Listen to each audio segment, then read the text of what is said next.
Shalom Aleichem, Bruchim Abayim. Welcome to Nazarene Torah Study, Jacksonville. I am doing a sort of a study. I guess I don't even know if I would call this a study, but so guess what? Didn't read the parsha. Well, at least I don't think I've read it. Maybe I've read some of it, but I don't know. But so what I'm going to do tonight, since I haven't done this in a while, I'm gonna do something kind of easy. I wrote two papers this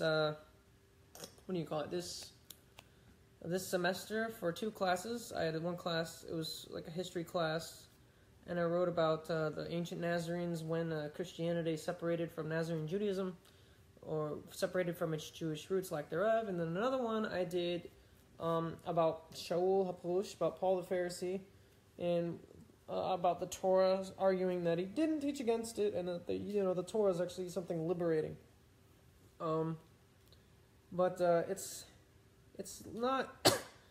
It doesn't usually go by the kind of theological framework I'm kind of used to. You got to use scholarly academic sources to back up all your claims and stuff. So you're gonna hear some interesting sources.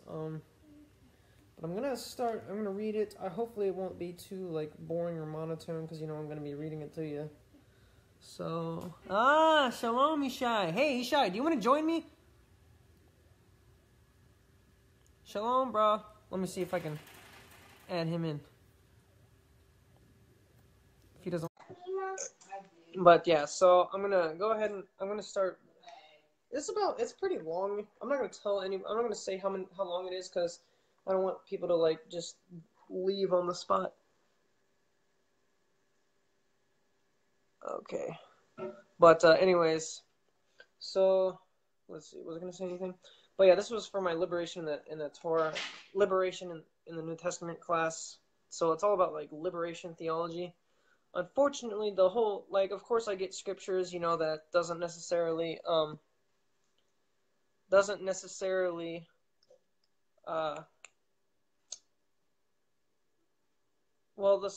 so I have a lot of sections in this paper where I'm explaining why Shaul did not teach against the Torah. I was kind of multitasking, that's why I was silent. But anyways, so he didn't teach against the Torah. So, but in terms of the Torah being liberating part, that was the smaller portion of my essay here, which I was kind of sad that it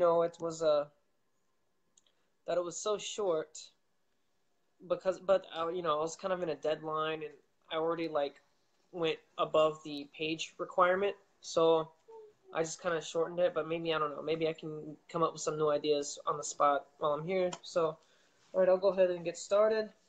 So this is called Shaul HaPalush v'Torat Emet, Paul the Pharisee and the Torah of Faith.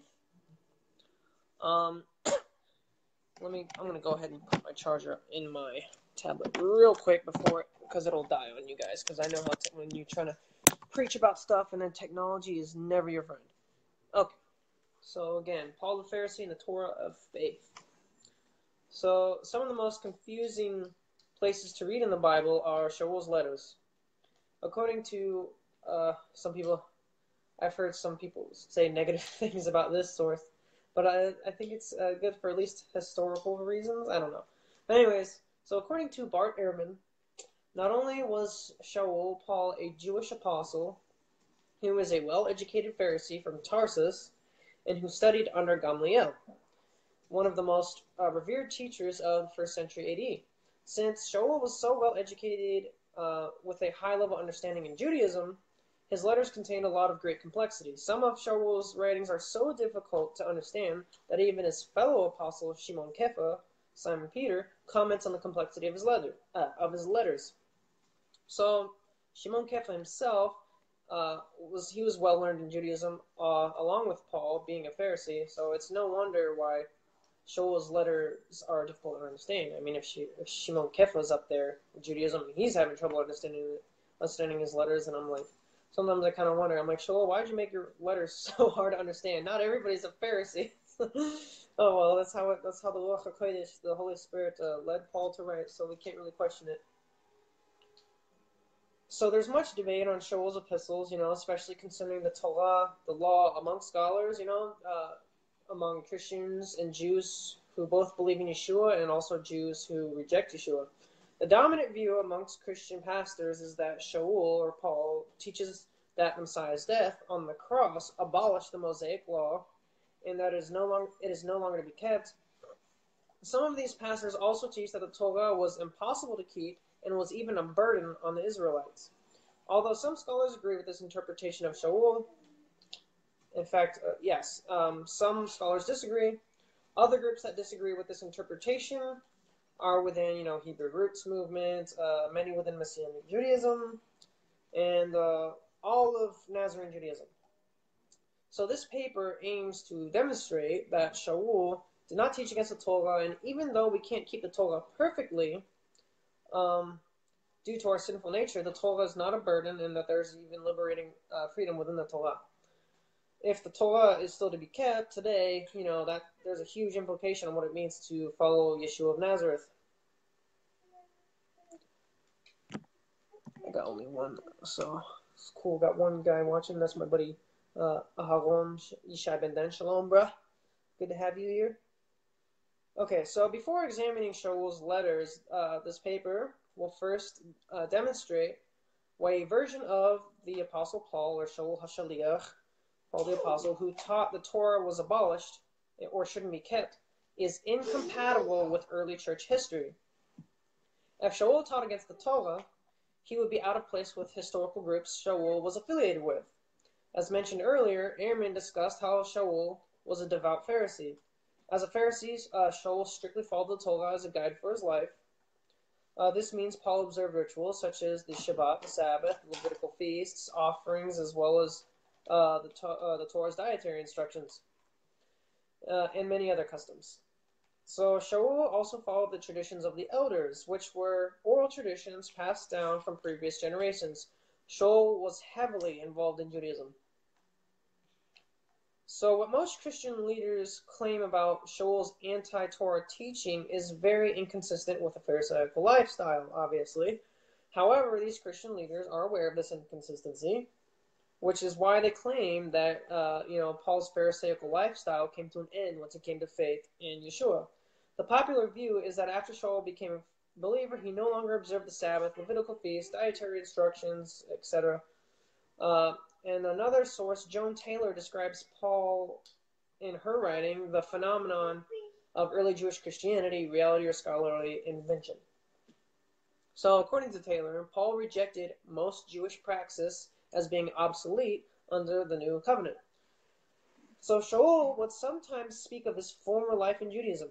Keyword former life, apparently, is what this person is highlighting. So Taylor also speaks of a group of believers called the Nazarenes. She notes that a 4th century church father named Epiphanius considered them a heresy and claims they originated when the Jerusalem church fled to Pella in 66 to 70 AD during the Jewish revolt. So the term Nazarenes became the titles of believers in Israel and other Middle Eastern countries. Taylor claims the Nazarenes were Jewish by ethnicity or by conversion, but this tells nothing about their Jewish praxis, again, according to Taylor. However, somebody else, Ray Pritz, brings knowledge contrary to Taylor's claim. Ray Pritz gives descriptive information about the Nazarenes in his book, Nazarene Jewish Christianity from the end of the New Testament period until its disappearance in the 4th century. This was one of those sources that I just kind of got lost in. It was so good. It had such good information that I almost wanted to read the whole thing, but I didn't. But really good stuff in that book. Really, really helpful for those following Nazarene Judaism. So, Pritz's information about the Nazarenes is important because it gives insights on the Apostle Paul. According to Pritz, the name Nazarene, the name Nazarenes, or Nazarene in Hebrew, most likely came from non-believing Jews, or Yehudim lo ma'aminim. So, Pritz notes that it was common for a sect to be named by outsiders based on a characteristic that the outsiders found irritating.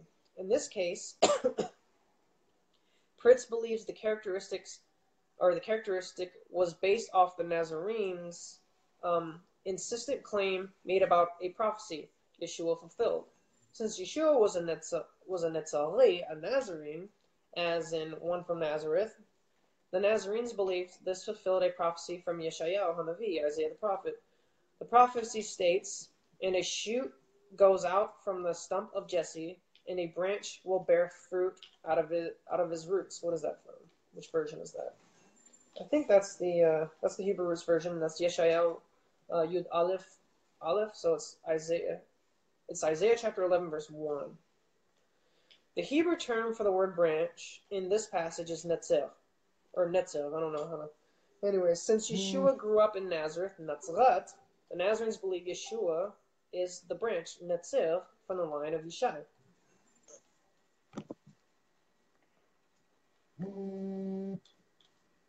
Uh-oh, I got a caller. 1 second. Oi! Shalom, shalom. I'm live. Yeah, I'm doing my Torah study. I'm live. I'm on Nazarene Torah Study Jacksonville. I'm live right now. Yeah. I'm just. Huh? What are you studying on? I'm just reading one of my what is it called? I'm reading one of my essays. I'm taking it easy for now since I haven't done it in a while, but I'm reading one of my essays that I did for one of my classes. I'm doing 85 miles per hour on 9 because these people are getting so crazy. Pray for your brother. Huh? Pray for your brother. I can't understand you very well, man. There's a lot of background noise. Yeah, I'm driving right now. What I'll do is when I get to the house, I'll jump on and rap with you a little bit. You'll jump on and what? I'll talk with you. All right, man. That'll be cool. All right, man. See you later. All right, man. Shalom, shalom. Shalom, shalom. All right, bye. Okay, real quick. He wants a link, so I got to send that to him. So give me a moment. I'm going to see how I'm going to pull that off. It's kind of difficult when you got, like, I don't know, multiple. I don't know if I can do it on here.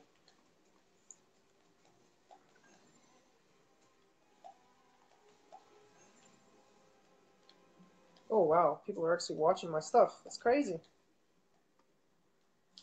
1 moment. Give me a moment. I'm trying to get on here that way so, like, now I can see.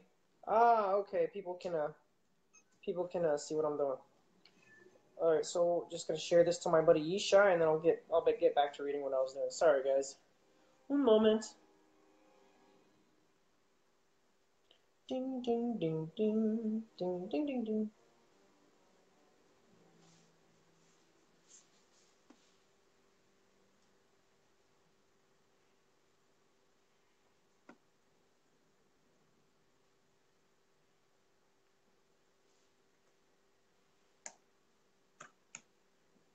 And almost done. And trying to send it.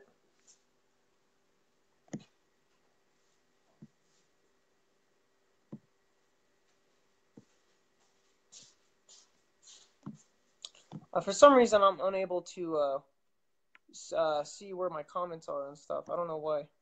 Because after oh, I see. I think I fixed it. There we go. Okay, fixed it. All right, sorry about that, guys. I'm gonna go get started to where I was at earlier. So basically, where I left off was I was going over like what I was going over where the term came from. So how the non-Jewish believers or people outside of a sect came up with this names for sects based off of something they found irritating about these people. So of course, the Nazarene insisted that Yeshua was the Netzer, that coming from Yishai that Yeshayahu Hanavi spoke of. So I mean, it's kind of like, I don't know if you guys seen that movie on Sukkot about Sukkot. with Hauspizin. It's a famous movie about people getting ready for Sukkot, and they followed Nachman of Breslov, and there's a scene where this guy just like found out that they followed Nachman. He was just like, oh, Breslover. So that's basically like we kind of get that, but we get it worse. Like, oh, Nazarene, those Christians, which we're not Christians, but oh well. So, anyways, but in that day, it was, oh my gosh, they won't shut up about the whole Nazarene or branch thing, but so they came up with the name. That's what Pritz thinks is most likely the case. So again, since Yeshua grew up in Nazareth, the Nazarenes believed Yeshua is the Netzer, the branch from the line of Yishai, Jesse.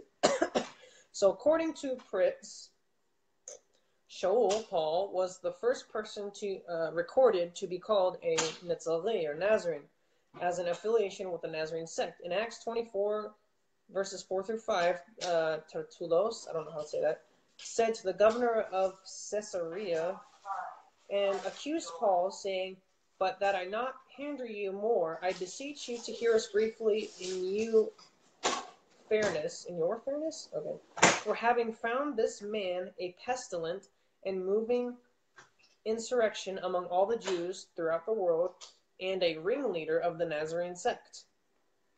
This is the first recorded instance of using the term Nazarene to somebody of this sect, but Jews possibly used this term previously. So Pritz gives a statement about the Nazarene, the Nazarenes, and their relationship with Judaism. According to Pritz, the term Nazarene, Nazarenes, applied to the whole church until Goyim, Gentiles, attached the word Christians to refer to Gentile converts outside of Israel. So when Tertulos, I don't know how to say that, when Tertulos associated Shaul with the Nazarene sect, Tertulos was referring to a sect of Judaism rather than Christianity. As time progressed, after the first century, the name Christian became accepted by most of the church, and the original name almost became forgotten. It didn't become completely forgotten because I'm here, I'm a Nazarene, and people still know about it. Anyways, the church condemned those left of the Nazarenes as heretics. The church mentioned the Nazarenes only a few times in Christian literature. In the 1st and 2nd century, church fathers such as Justin Martyr and Origen mentioned the Nazarenes not by their name, but they described their doctrine and practice. So in the 4th century, Epiphanius demonstrated their continued existence, all the way until the 4th century. Epiphanius mentions the Nazarenes by name, and he describes their doctrine and practice. And it matches, so he describes their doctrine and practice in such a way that matches the Jewish believers described by Justin Martyr and Origen. So the Nazarenes exist today and follow the same doctrine and practice as the ones mentioned from the 1st to the 4th century church fathers. At least that's what we would claim. We Nazarenes do kind of affiliate with the ancient Nazarenes. We would like to claim that we follow the same exact faith that the original Nazarenes did. I mean, I would like to say we're close because within Nazarene Judaism, there's a lot of mixture, not too much. So what I think of Nazarene Judaism is, every time I see somebody who's a Nazarene, at least following at least the Hebraic version of Nazarene. I think there's like some Nazarene church out there. It's a Christianity denomination, but anyways, Nazarene is Netzarim. So usually when I see somebody identifying as that, they at least want to be Torah observant. Maybe some of them don't follow Torah Shabbal Pei. They don't follow like halakha. That's on them. I mean, as long as they at least want to follow Torah Shabbat, I mean, that's nice. But us Nazarim, we're a lot more traditional. A lot of us are more Hasidic in nature. It's kind of hard to be a Netzari and not be Hasidic because the New Testament, the Brit HaChadashah, this is not Shalom Yoshia. Anyways, this is not so, the New Testament, like I said, is Hasidic in nature. This isn't just me spitting this out. I mean, I've heard Nazarenes claim this, but I've even heard Messianics, people who use the term Messianics, even admit that, that the Brit HaChadashah, the New Testament, is very Hasidic in nature. So there are some people who would say that the Netzarim were the earliest or very ancient Hasidim, so Hasidic Jews. So to me, it's really hard to be a Nazarene and follow the New Testament, at least fully, without being a chassid, without being Hasidic in nature. I don't know, like, I'm not going to get into necessarily Kabbalah.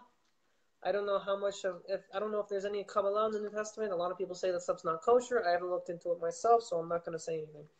But I mean, other than that, we are Hasidic in nature. If you can be Hasidic without a lot of Kabbalah, I don't know. So, but anyways, so that's the thing about the New Testament. But yeah, again, we try to be more. We try to be just like the ancient Nazarenes. That's what our goal is, to revive that ancient sect. And to me, I think a lot of Messianic Judaism is also doing a good job with that. There are some things I find disappointing within Messianic Judaism, things I find really great. There's even things in Nazarene Judaism that I almost find disappointing. So to me, I really don't care about labels. I mean, you don't have to use the term Netzalei, Nazarene, to follow the same religion as the earliest Nazarenes, because, I mean, to me, I could care less about what label you give yourself. I mean, do you believe in Yeshua, Harebi? Do you keep God's commandments? I mean, to me, that's what really matters. That's the faith. That's what the patience of the faith, or the patience of the saints, according to Revelation, is those who keep God's commandments and have the testimony of Yeshua. So to me, if you do those things, I could care less, like, what you call yourself. I really don't care which label you call yourself. To me, it's the faith that really matters. Do you follow the faith? Then that's good. There's people who try to observe Torah. There's people who try to eat clean and maybe even kosher, who even identify as Christians. I don't care. I mean, they're trying to serve Rebbe Yeshua, and to me, that's what really matters. But anyways, after that tangent. So I was talking about, before I went on that tangent, I was saying how the Nazarenes exist today. That was my tangent, basically. And they follow the same doctrine or practice as the ones mentioned from the 1st and 4th century. I am one of those Nazarenes. At least I'm trying to be. So in the Panarion, I don't know how to say that. In the Panarion of Epiphanius of Salamis, he was an early 4th century church father, at least so called. I personally believe that the church fathers are Avram, Yitzchak, Yaakov, the Abraham, Isaac, and Jacob. I believe they're the original church fathers. Maybe some people would say Adam v'Chava, Adam and Eve. I don't know. But anyways, so Epiphanius in the Panarion of Epiphanius of Salamis, Epiphanius describes the Nazarenes as fluent Hebrew-speaking Jews who use both the Old Testament and the New Testament, the Tanakh, the Chadashah. They disagree with Jews because, they believe Yeshua is Mashiach, and Ben Elohim, and the Son of God. However, they disagree with the Christians, the Notzalim, because the Nazarenes, the Netzalim, are still fettered. I don't know what that means. Are still fettered by the Torah, circumcision, the Sabbath, and the rest. So Epiphanius did not consider Nazarenes Christians, but Jews in every way and nothing else.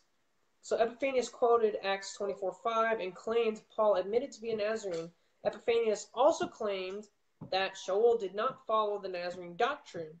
But then he quoted from Acts 24:14 when Shaul said, "But this I confess unto thee, that after the way which they call a heresy or a sect, so worship I, believing all things in the Torah and the Nevi'im, in the Torah and the prophets." So you're going to claim, okay, they didn't follow these. Fettered means chained. Thanks, bro. Shalom, shalom. That's awesome. Glad to know. I thought it had something to do with that. I mean, see, when I'm thinking fetter, I think of a feather. Like the Torah, and they're just like having a feather. I don't know. But, oh, so Yishai says fetter means like in slavery. How do you know? Did you just look that up, Aharon? Like, how did you figure that out? That's crazy. But, because I never heard that term except until I went to Epiphanius' writings. So they still are fettered by the Torah, according to Epiphanius, which I would say no, we're not. It's not slavery. But anyways, so he says that, so Epiphanius says, all right, Shaul accepted the term Nazarene, but he didn't follow the heresy, which is, following the Torah. And then he quotes him saying, yeah, I believe everything the Torah says. So do you believe that we should? So apparently Shaul believed the Torah. So when the Torah says, don't do this, don't do that, Shaul believed it. Yeah, probably shouldn't do this or do that. so it's kind of inconsistent there, Epiphanius. Don't worry, I'm not being a necromancer. I'm not talking to a dead guy. I'm just being silly. But anyways, so according to Epiphanius, the Nazarene sect originated when Yeshua's disciples fled to Pella, because Yeshua told them to flee to Pella, or flee from Jerusalem, before the Romans seized the city. So another church father named Jerome, he was like a contemporary with Epiphanius, and he spoke similarly about the Nazarenes. So in chapter 4 of Jerome's letter to Augustine, Jerome tied the Nazarene Jews' doctrine and practices with Paul by saying the following. I'm going to quote from a section of Jerome's letter here. So this is Jerome. What is this? Chapter 4. I forget which section this is, but anyways. So the matter in debate, therefore, or I should rather say, your opinion regarding it is summed up in this: that since the preaching of the gospel of Christ, the believing Jews do well in observing the precepts of the law, i.e., in offering sacrifices, as Paul did, in circumcising their children, as Paul did, in the case of Timothy, and keeping the Jewish Sabbath, as all the Jews have been accustomed to do. If this be true, we fall into the heresy of Cerinthus and Ebion, who, though believing in Christ, were anathematized by the fathers for this one error, that they mixed up the ceremonies of the law with the gospel of Christ, and professed their faith in that which was new without letting go what was old. So I mean, it's like, good gosh, Jerome is straight up saying, hey, if Paul did all these things, then we actually should be doing this heresy that that these guys that we declared unto. I don't know who these guys. So so the church fathers, declared Cerinthius and Ebion, they anathematized them, which basically means they condemned these two guys for this Pharisee that you shouldn't follow the Torah, and believe in Yeshua. But according to Jerome, well, if Paul did these things, then we should be doing this heresy. We should be doing what was declared as a heresy. But, well, I mean, he just said he did, so, oh well. That's Jerome for you. So Jerome then mentions the Nazarenes who existed during his time, and describes them as believers who tried to be both Jews and Christians. But Jerome considered them neither. There's an error, a typo. But Jerome considered them neither. Wow, apparently he just knew the word. How do you know all these crazy English terms? And when I think feather, I think of a feather. Again, like, I don't know, like they just have a Torah and they're feathering it and then they feather their face, I don't know, that's just some funky stuff. But that's cool. So thanks for letting me know, Yishai Ben Dan. So anyways, so yeah, you mentioned these Nazarenes who existed during this time and described them as believers who try to be both Jews and Christians, but Jerome considered them neither. So he described them as believers in Yeshua, as the Son of God, and his virgin birth. Okay, he described the Nazarenes as believers in Yeshua, as the Son of God, and his virgin birth. I should have said, and in his virgin birth, while maintaining observance to the Torah. So Jerome then admitted that Paul, even as an apostle of Jesus, this is later on, and I think this is later on. Is it later or earlier? It's another part in his letter, like around the same area, within the same section. Jerome actually admitted that Paul, even as an apostle of Jesus, continued to observe Jewish ceremonies. But Jerome believed the Jewish ceremonies were harmful to both Christians and Jews. Okay, try to wrap your mind around that. So both Epiphanius and Jerome trace the Nazarenes, the Nazarene, back to the Shlichim, the apostles. So a version of Paul who did not observe the Torah does not make sense in his historical context. Both Epiphanius and Jerome admitted that Shaul was affiliated with the Nazarene, the Nazarenes. Even though non-believing Jews came up with this term, Paul accepted the term as demonstrated by Epiphanius. Taylor, Pritz, Epiphanius, and Jerome all agree that the Nazarene sect began with the Shlichim, the apostles. The apostles started the Nazarene sect. either before or right after they fled to Pella to escape from the Roman siege. So the Nazarenes, were Jewish by either ethnicity or conversion, and they followed Yeshua along with the Mosaic law, the Torah. If Paul and the other apostles were the ringleaders of this first century sect of Judaism, the disciples of Paul would have reflected Paul's teachings in practice. So if Paul ceased to follow the Torah after he became a believer, then the Nazarenes after him would have done the same. But history kind of shows otherwise. It's not the case. It's not. And if Paul stopped, we should see Nazarenes, complaining that Shaul, calling Shaul a heretic, but we don't get that. We get people from the Ebionites, and the Ebionites were declaring Shaul a heretic because they thought he was teaching against the Torah. But many times Shaul had to clear his name and say, "No, I'm not doing this. Let me do a Nazarite vow so I can prove these accusations are false." Well, Shaul didn't come up with that idea, but somebody else did. But he did it. And, even Shimon Kefa says, Shaul's letters are difficult to understand, so, many people are going to twist his letters. And, a lot of people try to make his letters say that, Shaul taught against the Torah, but he did not.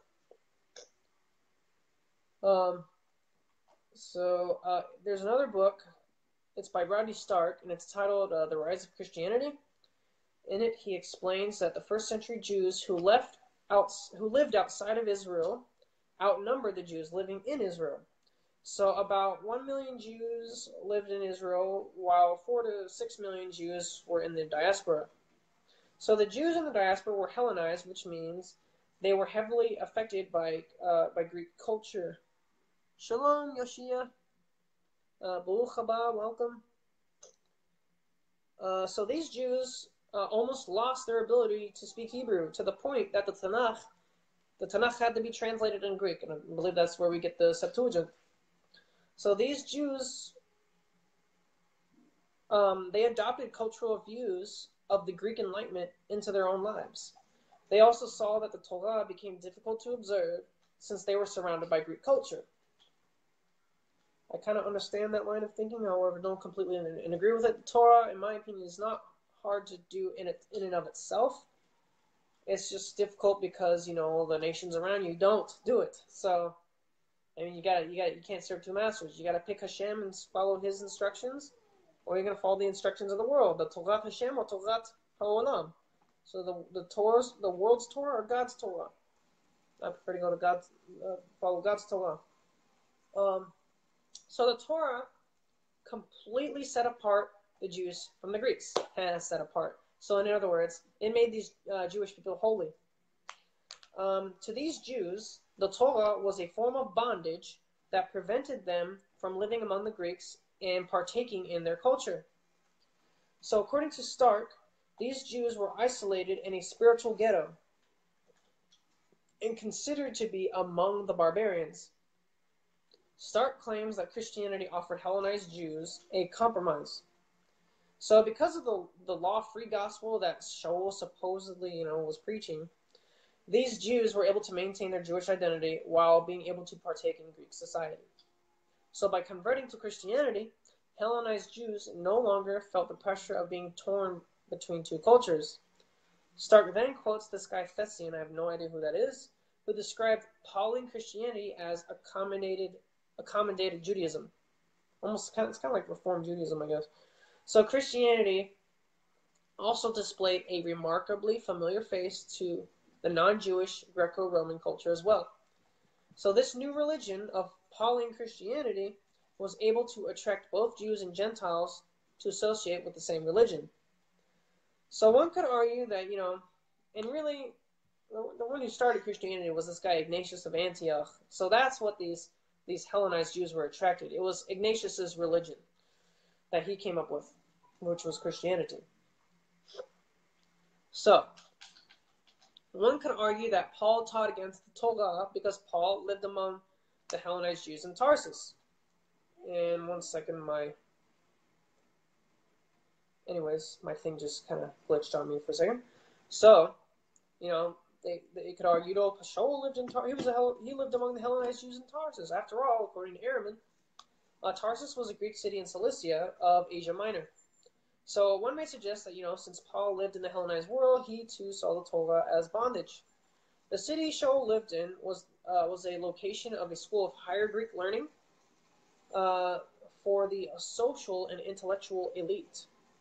So such a school, might have affected Shaul's religious life. So this argument wouldn't suffice because, it wouldn't suffice to lead Paul away from the Torah because Paul still maintained a strict lifestyle, as Aaron kind of demonstrated. So, despite whatever Greco-Roman influence or lack thereof, Paul still lived according to Pharisaical Judaism. So Shaul's main influence was from Gamliel, who was one of Israel's most revered teachers. So, he was homeboy with, Gamliel was like his mentor, he learned from this guy. So this guy kept him in check, I guess is one way of putting it. So Shaul's teacher, Gamliel, was from the center of all Jewish life. So not only did Shaul base his life on the Torah, he even followed the traditions of the fathers, Torah Shebaal Peh, which were Jewish laws outside of the Torah, at least Torah Shebiktav, outside of the written Torah. The traditions of the fathers, also known as oral Torah, often served as fences designed to prevent breaking commandments from Torah Shebiktav, the written Torah.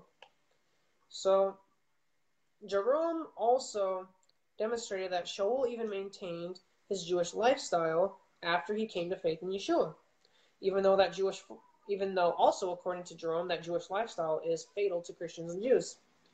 So even though Shaul's an awesome guy, he's got all these letters, what he did was deadly. I don't know. Some people, it's kind of weird how some of these sources just kind of refute themselves like that. It's just kind of funky. Oh well. So let me see. Where was I? So the claim that Shaul taught against the Torah runs into a lot of historical problems. Paul, who taught the gospel without the Torah, conflicts with the doctrine of the sect that Paul was a ringleader of, and also conflicts with the historical claims about Paul's life. Aharon says the Syriac letters of Ignatius do not contain the anti-Torah and anti-Judaism stuff. What? Okay, if that's the case, Aharon, we're going to have to do a talk about that, and you're going to have to help me figure out where the heck all that came from. Because to me, it sounds like that would kind of suggest that Ignatius was more Nazarene than Christian. So that's interesting. But that's another topic. So Yishai my buddy Aharon believes that the anti-Semitic, the anti-Jewish stuff came when Ignatius's letters were translated into Greek, because apparently the Syriac doesn't originally have that. Good gosh, there's just so much stuff I don't know about. I really thought it was Ignatius's letters where all this anti-Judaism stuff came from, at least originally. But that's interesting, man. Thanks for letting me know. That's gonna really kind of rock my world a little bit, rock my history. So yeah, we'll have to talk about that. So anyways,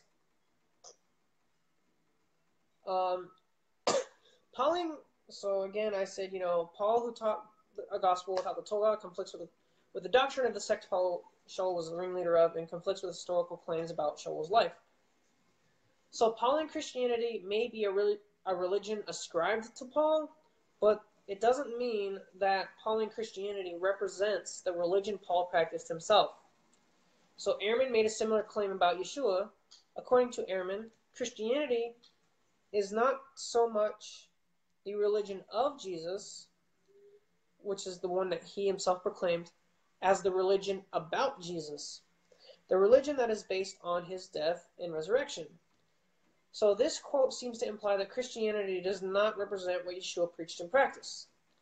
Even though Shaul believed in Yeshua's death and resurrection, if Paul was an apostle of Yeshua, he had to represent what Yeshua preached and practiced. History demonstrates that Paul practiced the same religion as Yeshua, which was Judaism. Not only did Shaul practice Judaism, Paul practiced Pharisaic Judaism. This sect of Judaism was the ultra-Orthodox Judaism of the first century, apart from the Essenes, I think. So Shaul may have become less strict on Torah Shebaal Peh. Maybe he became less strict on oral Torah. I don't know. I can't prove that. to me, if you're very Hasidic, I can't really see that. I don't know. I know he still followed a lot of the oral traditions. So when he became associated with the Nazarene Judaism, but he was still a traditional Jew who followed the Torah as a way of life along with the oral traditions. So since the historical Paul appears to be much different than what most Christian teachers claim about him, this paper will examine Paul's letters from different perspectives in order to reconcile Shaul's letters with Paul's history. So, Ehrman believes Paul changed his beliefs about the Torah after following Yeshua in a way that is different from the common Christian belief. Ehrman claims before Paul became a believer, he believed he could earn his salvation by observing the Torah blamelessly. After Paul became an apostle of Yeshua, he realized the Torah is impossible to keep, and only faith in Yeshua leads to salvation. So Paul did not believe faith in Yeshua is contrary to the Torah, but exactly what the Torah itself taught. So Ehrman cites Romans 3:31 to support this claim. And this passage in Paul's letter conflicts with the majority view of Paul, because in Romans 3:31, do we then nullify the Torah by emunah hazeh? Do we nullify the Torah by faith? He said, far be it. On the contrary, we establish the Torah. So while the majority opinion is that Paul saw a dichotomy between the Torah and faith in Yeshua, this passage demonstrates the exact opposite position. So there are many passages within Shaul's letter that Christians claim demonstrate Paul's opposition to the Torah. The majority texts used to support the Torah abolition theology comes from Galatians and Romans.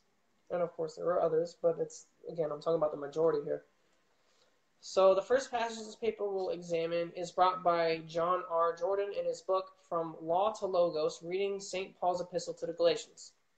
So in Jordan's book, he brings the concept of the Torah being a guardian, although this is more commonly known as a schoolmaster.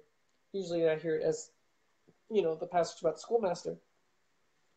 So Jordan takes this concept from Galatians 23:25, in which Paul says, but before the faith came, we were kept under the law, shut up to the faith, which should afterwards be revealed. Wherefore the law was our schoolmaster to bring us unto Christ, that we might be justified by faith, but after that faith is come, we are no longer under a schoolmaster.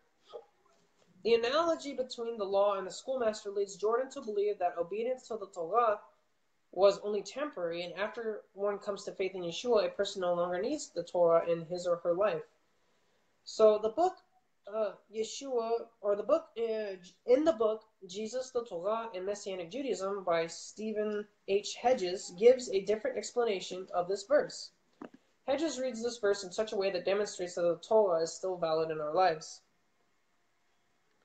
So according to Hedges, the purpose of a schoolmaster, or as Hedges puts it, a school teacher, is to teach students guidelines to use in the real world as an adult.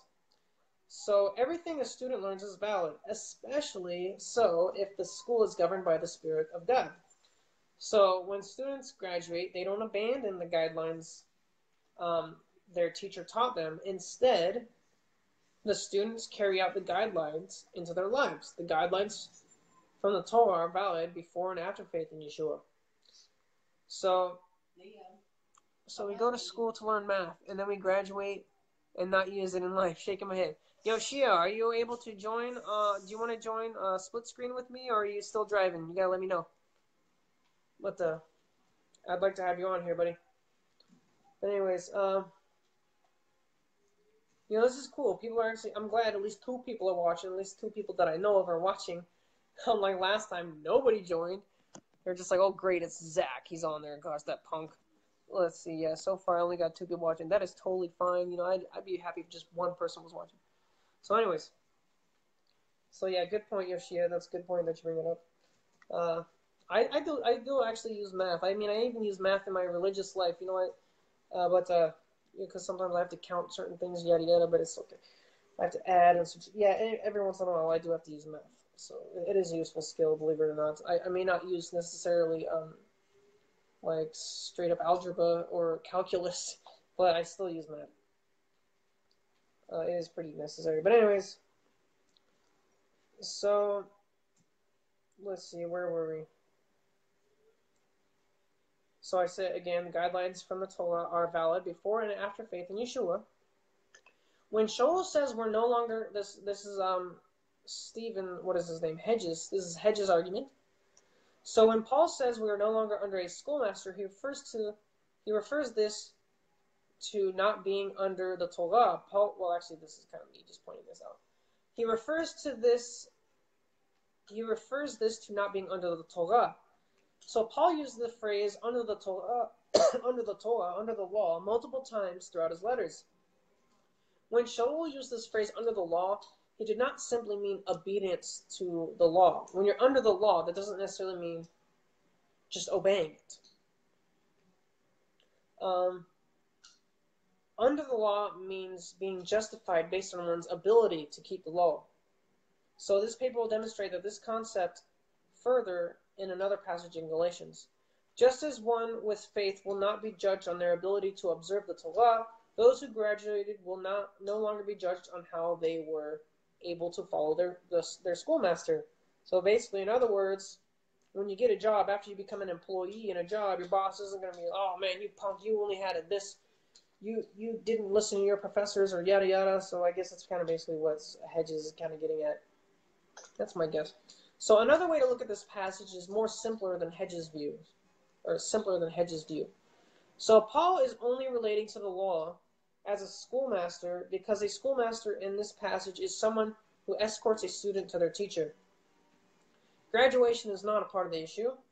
The way the Torah escorts a person to Yeshua is by pointing out that person's sins that leads them to condemnation, thus pointing out their need for a Savior. So after somebody comes to faith in Yeshua, that person will not be condemned by the sins that the schoolmaster showed the student in order to point that student to Yeshua. So the graduation analogy fails because a person has to follow the school teacher's instructions in order to graduate. So you actually do, it is a works-based graduation. So you have to do all these guidelines and instructions, all these assignments in order to graduate. Versus being saved, receiving salvation with Yeshua, all you got to do is put your faith in him, and then the works come afterwards. So the graduation principle doesn't really it almost reflects a works-based salvation in a sense. Works-based graduation versus a works-based salvation. So no one has to observe the Torah in order to enter in faith. The graduation analogy implies that a previous system of following instructions to achieve salvation only demonstrates part of the point Jordan made about this passage. Just as one followed the teacher's instructions to graduate, Jordan believes that the Torah was given as a former method to achieve salvation. This paper will later demonstrate that the Israelites were never under a Torah-based system of achieving salvation by works. The other reason the graduation analogy is problematic is because it overcomplicates what Paul said in his letters. So the only reason Paul used a schoolmaster analogy is because a schoolmaster escorts. That's it. Just as the Torah escorts people to Yeshua, Paul did not have an entire school system in mind. Paul did not have an entire school system with a method of graduation in mind. He's just trying to get this idea of somebody escorting somebody to something. That's all he really was trying to get at. So, the next passage is from Romans 10, verse 4, brought by Richard N. Longnecker in his book, or writing, Paul, the Apostle of Liberty. So Paul said in Galatians 10:4, "For Christ is the end of the law for righteousness to everyone that believeth." And that's the King James Version. The way Longnecker explains this verse is that it must be dealt with in the thought that Yeshua completed and abrogated the Torah. So according to Longnecker, before Christ came, Israel was kept under the contractual obligation of the Torah, but now are discharged from that contractual obligation which held us captive. He also explains that the new covenant put an end to the commandments and ordinances, as well as the distinction between Israel under contract and the Gentiles outside of the covenant. So Longnecker is making three errors with his explanation of this text.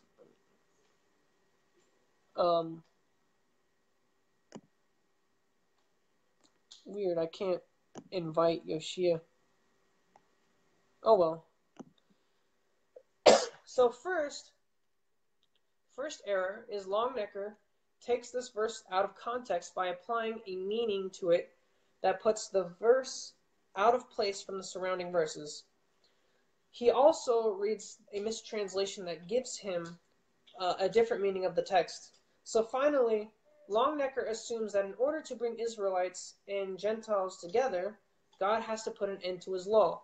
In verse 3, Paul mentions Israelites who tried to come up with their own form of righteousness while being ignorant of God's righteousness.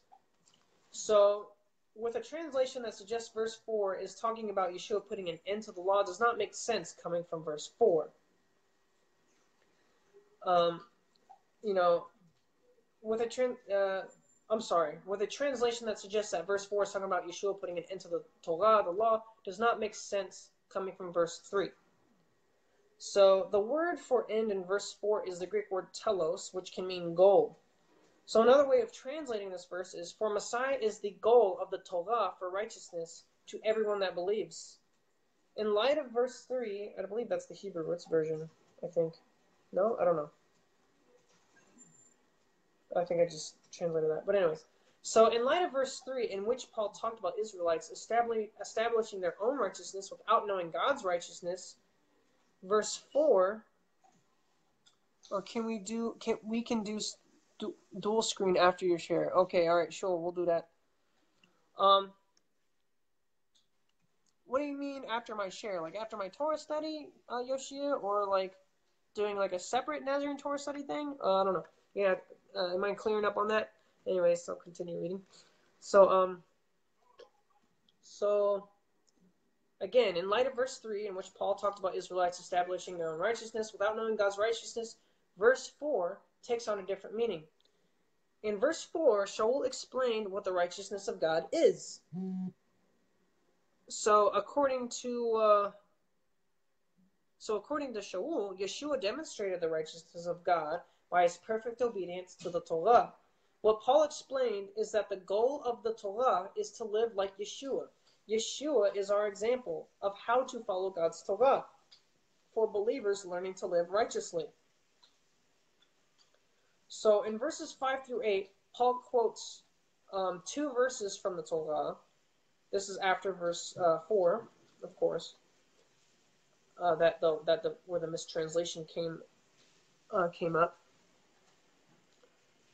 Hold on one second, where was I?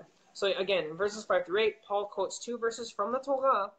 In verse 5, Paul explained the righteousness of the Torah by quoting Leviticus 18:5, which says, "You shall keep my statutes and my judgments, which if a man do, he shall live in them. I am Adonai Elohecha, I am the Lord your God." In verses 6 through 8, Paul explained the righteousness of faith by quoting Deuteronomy 30:12 through 14, which says, "It is not in heaven that thou shouldest say, Who shall go up for us to heaven, and bring it unto us, that we may hear it and do it? Neither is it beyond the sea, that thou shouldest say, Who shall go over to the sea for us, and bring it unto us, that we may hear it and do it? But the word is very nigh unto thee, in thy mouth and in thy heart, that thou mayest do it." And I think that's King James. Yep, that's King James. So in these two quotes from the Torah, Paul explained how the righteousness of the Torah and how the righteousness of faith tie into one another. So according to Vayikra, Yudchet Hey, so according to Leviticus, so by quoting Leviticus 18:5, Paul said that the obedience to the Torah leads someone to a good life. However, the Torah cannot make somebody obey it to achieve the righteousness of the Torah, which is why Paul discussed the righteousness by faith. So based on Paul's quote from Devarim Lamed, Yud Bet Le Yud Daled, so in Deuteronomy 30:12 through 14, righteousness by faith is having the Torah in one's mouth, and heart, and understanding that it is not too difficult. Shalom, shalom, Benny Lee. So Paul also connects faith in God's Torah with faith in Yeshua, because Deuteronomy 30:12 through 13 refers to the Torah, which is not in heaven nor beyond the sea. In Romans 10:7, Paul refers to Yeshua, who is in heaven, and in verse 8, Paul links bringing the Torah from the sea to bringing Yeshua from the dead. So Paul's point is, just as the Torah is not beyond a believer's reach, neither is Yeshua. Both are one and the same, and they are in a believer's mouth. They are in the believer's mouth and heart. So to have the Torah and Yeshua on one's mouth and heart means to love and desire to speak and do the words of Torah by faith in Yeshua. So in summary, a believer must first achieve the Torah Emet, the righteousness of faith, by having a love for God's Torah and putting faith in Yeshua's sacrifice and example, which is the goal of the Torah. By doing this, a believer achieves the righteousness of God's life-giving Torah through Yeshua. So the final mistake Longnecker makes in his assumption that God had to abolish his Torah to bring Israel and Gentiles together, this assumption will be addressed in the next passage this paper will later examine. So the next and final passage in Galatians 5:2-6, quoted from Paul J. Donahue in his article titled Jewish Christianity in the Letters of Ignatius of Antioch. Ignatius was one of the early church fathers and was the bishop of Antioch. Ignatius was the first Christian to depart from the Torah by starting Christianity as a new religion about Yeshua without the Torah, but not according to what my buddy Yishai Aharon pointed out to me, which is interesting. It doesn't bother me if I'm wrong about this whole thing. In fact, I find it interesting. It kind of makes me wonder where this all came from then. But anyways, so at least originally that's what I was arguing. So according to Donahue, Ignatius got his anti-Torah theology from Shaul, who saw a dichotomy between faith in Yeshua and following the Torah. In Galatians 5:2-6, Shaul said, "Behold, I, Shaul, I, Paul, say to you, that if you are circumcised, Messiah will profit you nothing. For I testify again that every man being circumcised, that he is under obligation to fulfill the whole Torah. Those of you who are seeking justification in the Torah, you have been severed from Mashiach, Messiah. You have fallen from grace. For we through the Spirit eagerly wait for the hope of righteousness, which is of faith. For in Messiah Yeshua, circumcision and uncircumcision are nothing but faith perfected through love." So both Shaul and Ignatius share the same view that salvation comes from either the Torah or faith in Yeshua. And any believer who decides to obey the Torah by a means of salvation has abandoned Yeshua. However, according to Donahue, Paul and Ignatius agree that obedience to the Torah is in opposition to the faith in Messiah. So Donahue takes Galatians 5:2-6 out of context to support his view. So going back to Bart Ehrman points out in his book that although Shaul knew that he could not achieve salvation by the Torah, or by Torah observance, he still followed the Torah as a guide for his actions. So within the new covenant, however, people in Israel began to abuse the Torah by using it for self-justification. So Shaul's problem was not simply following the Torah. Shaul's problem was people following the Torah for the wrong reason.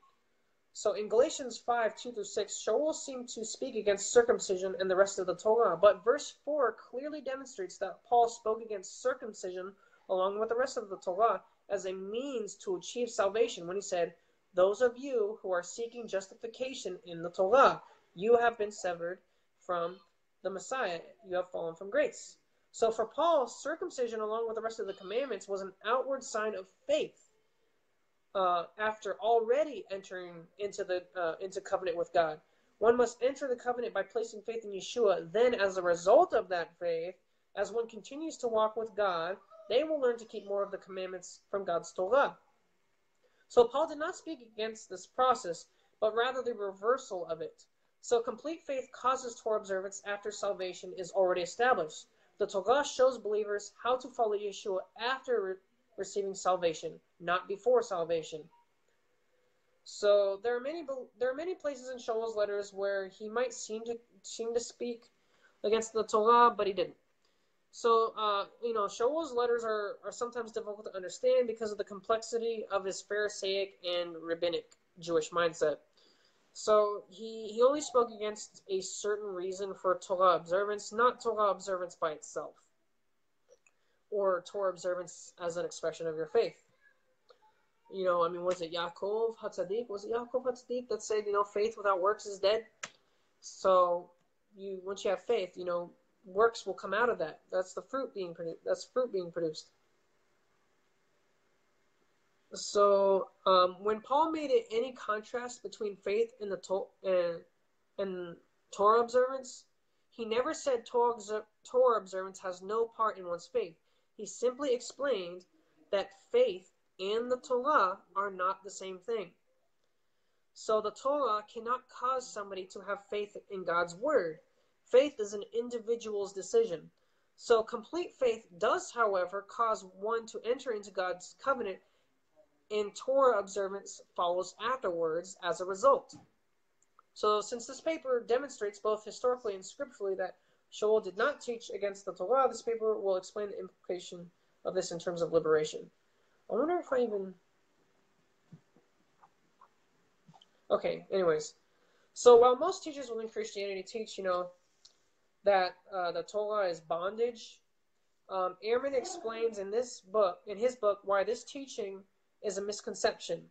So according to Ehrman, modern Christians commonly misunderstand the Torah's intent. So neither ancient nor modern Jews as a whole have ever tried to keep all of God's commandments in the Torah to earn his favor.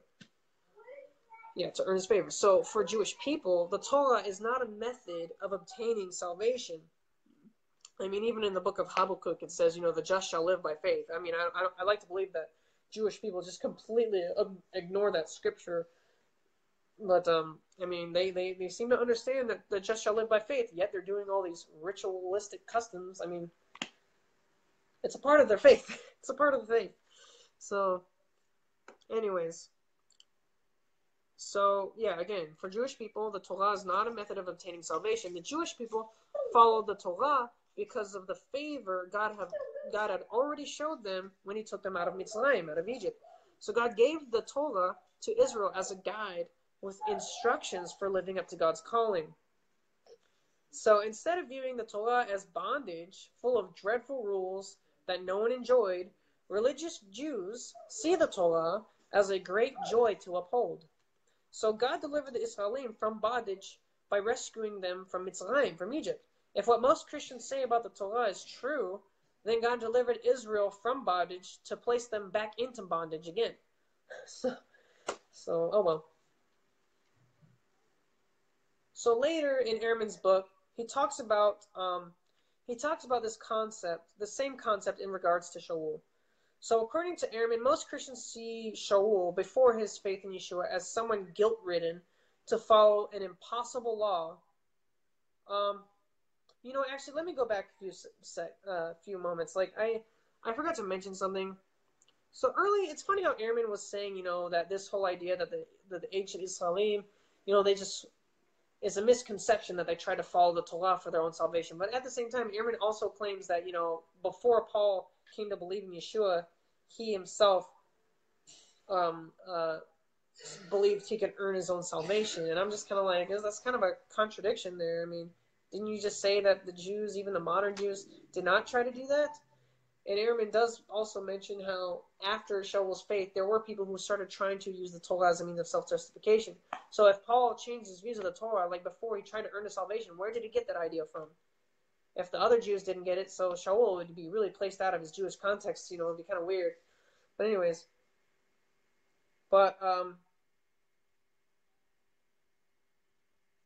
so later in Ehrman's book, he talks about this same concept in regards to Shaul. According to Ehrman, most Christians see Paul before his faith in Yeshua as someone guilt-ridden to follow an impossible law and intensified his efforts whenever he failed to do so. After becoming a believer, Shaul felt relieved that Yeshua came to set Paul free from the Torah, and instead of increasing his efforts to follow the Torah, Paul relied on the forgiveness of his sins. So in this view, Paul converted from a religion of guilt to a religion of love and grace, ahava v'chesed.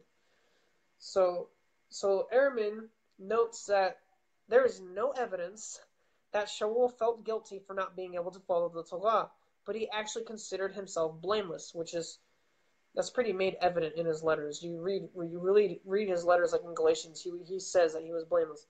So according to Ehrman, the majority Christian, okay, yeah, this is important because this is according to Ehrman. These are Ehrman's words. So the majority Christian view of Paul, in a sense, derives from a kind of implicit anti-Semitism.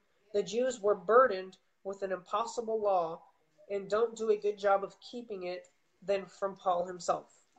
So that's according to Ehrman.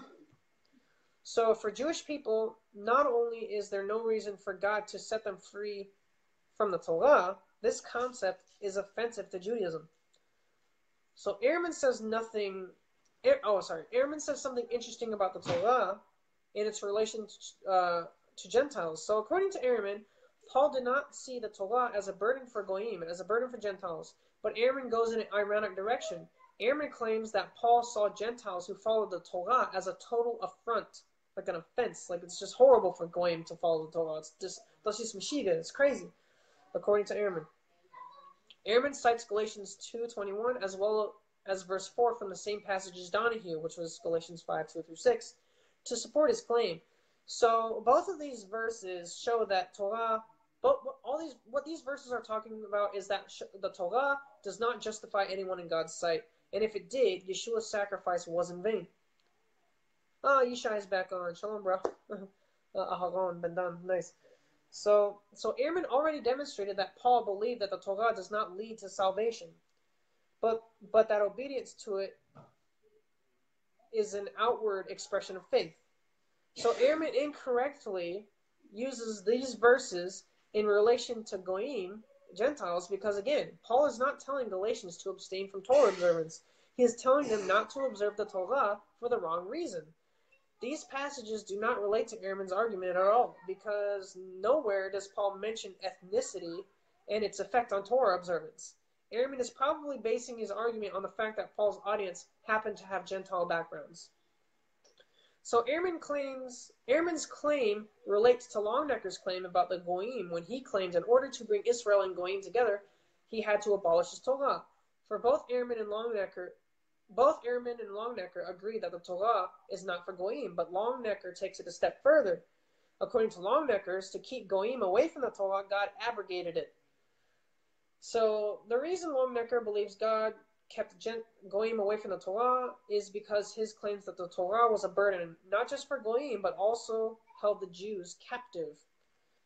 Ehrman already demonstrates why the view of the Torah as a form of bondage is a misconception.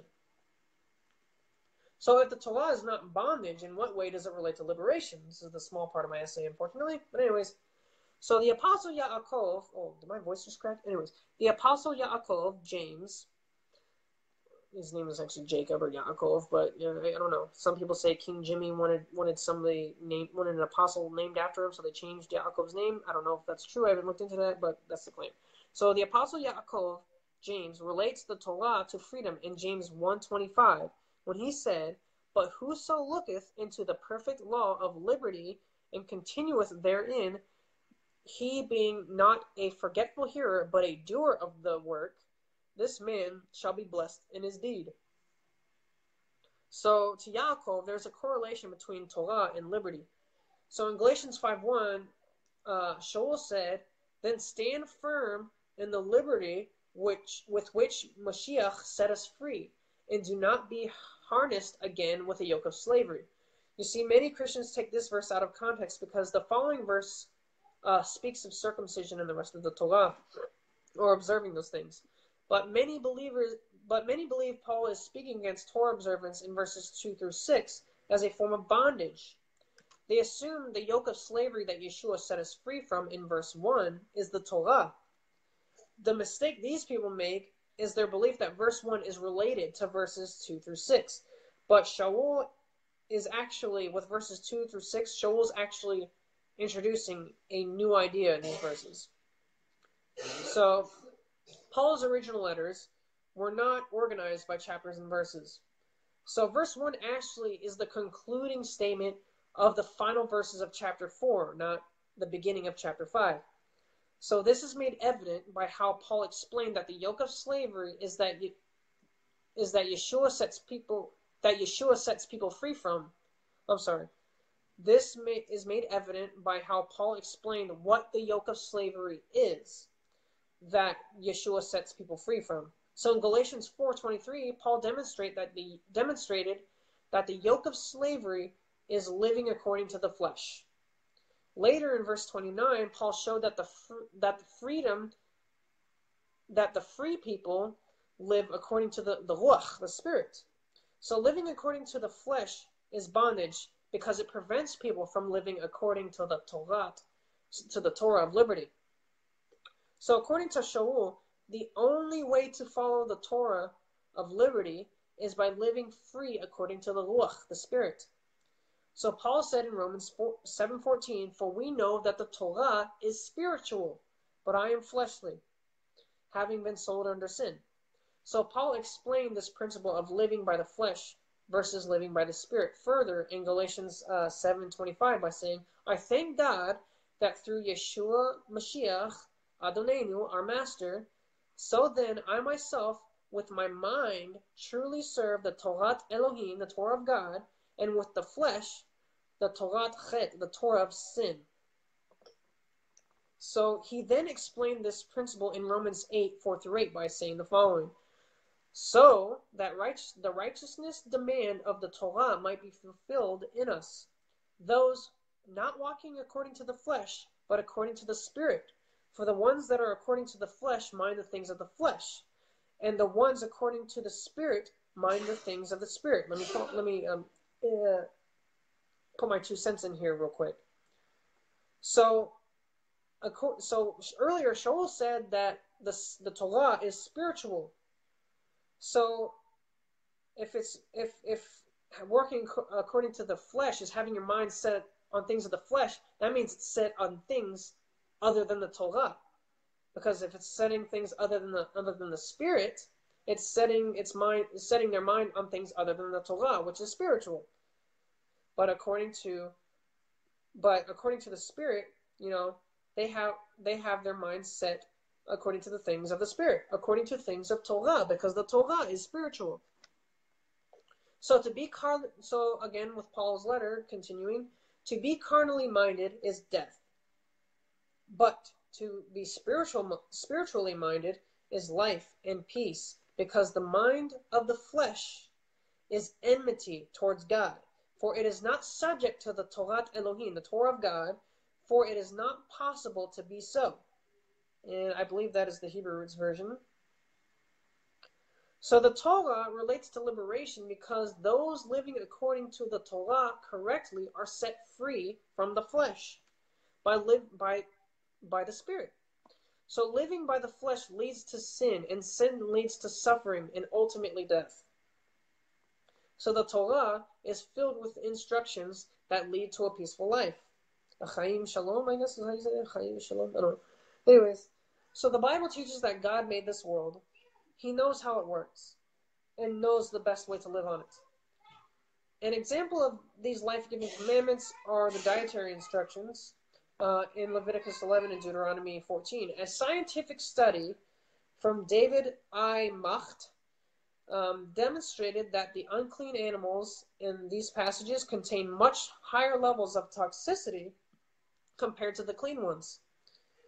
And that study was called, it's titled An Experimental Pharmacological That study is called An Experimental Pharmacological Appreciation of Leviticus 11 and Deuteronomy 14 on the Bulletin of the History of Medicine. And I believe, was it Johns Hopkins University that backs that up? It was backed up by a university. Yes, it does go back to 1953. It's very old, but I do not know of any sort of studies like that have been updated. So that's probably the most recent study we have about the dietary instructions, scientifically speaking. So observing the dietary commandments liberates people from a life of bad health. The Torah can liberate people from agony of bad marriages with instructions against adultery. The commandment says the mitzvah that says "Thou shalt not kill" can liberate people from murder. One may argue that the Torah does contain instructions that seem harsh, such as stoning people to death. However, those instructions only apply to those who break mitzvot Elohim, that only break God's commandments. So if believers follow the other instructions that teach against sin, those life-giving instructions will liberate people from any instruction that calls for the death penalty. So a very positive thing about Yeshua is that he took the death penalty for everyone. Those who repent do not have to suffer from the instructions that lead to a person's death. So with Yeshua, believers can experience the liberating aspects of the Torah that lead to life, l'chaim, without suffering from the condemning aspects of the Torah that lead to death. And I'm speaking specifically of, like the stoning to death and stuff like that. I'm not suggesting that the Torah is just a thing about that leads people to death. That's not what I'm trying to say. Because, the Torah itself says, you keep these, you'll live. So it's good stuff. But, so Paul did not teach against the Torah because fulfilling the Torah by living according to the Ruach HaEmunah, because, by living according to the spirit of faith, liberates us from the Torah of sin and death. Torah chet v'mavet, I guess. Torah chet u'mavet. So the Torah of sin and death. I think I'm saying that right. Sorry, I love the Hebrew. For believers in Yeshua, to preach a version of Paul who taught against the Torah does not only conflict with the historical Paul, it also prevents believers from living a complete and faithful life according to Yeshua's teachings. Without this way of life, believers cannot experience a complete fulfillment of a Torah-based lifestyle that sets people free from sin and death and towards true liberation. So yeah, that's the end of it. I'm on a Torah study. Usually we go about an hour long. I went 18 minutes over. I'm actually surprised on how not too long that is. But I guess I'm done with my share. So I might invite Yoshia. I don't know if you're still there, but if you want, I can invite you on here. Or I was also thinking maybe we should just do a separate video because this one is already like an hour and 18 minutes. But yeah, I don't know. I hope you guys enjoyed that, and I hope the information in that was useful. In the future, I might try. Goodness gracious, 6,718 words. In the future, I might try to post this. This essay on the Nazarene Torah Study Jacksonville page, along with the other one. I don't know. Maybe sometime I'll read the other one too. It's a bit longer. Yeah, Yoshia, we'll do another video. And it'll be a live Torah study kind of update. But yeah. So that's really all I got for now. I hope you guys enjoyed that essay that I did. I hope it can help you maybe increase your defense of living according to Nazarene Judaism, Messianic Judaism, Hebrew roots, whatever you want to call it, following Yeshua and his Torah. So I hope, if anybody has any questions about, my essay or my sources or anything, just, hit me up. But yeah, that's all I got for tonight. I will close off with the Aaronic benediction. Yivarechecha Adonai v'yishmerecha, Yael Adonai panav elecha v'yichonecha, Yisa Adonai panav elecha v'yasem lecha shalom, b'Hashem shalom, Yeshua HaMashiach. So may the Lord bless you and keep you. May the Lord cause his face to shine upon you and be gracious unto you. May the Lord lift his countenance upon you and give you peace. In the name of the Prince of Peace, Yeshua HaMashiach. Amen. Sorry about that pause. It's kind of hard to translate that sometimes. But anyways, shalom, shalom. Thank you guys for watching. May this bless you and keep you. May God bless you and keep you. And Laila Tov.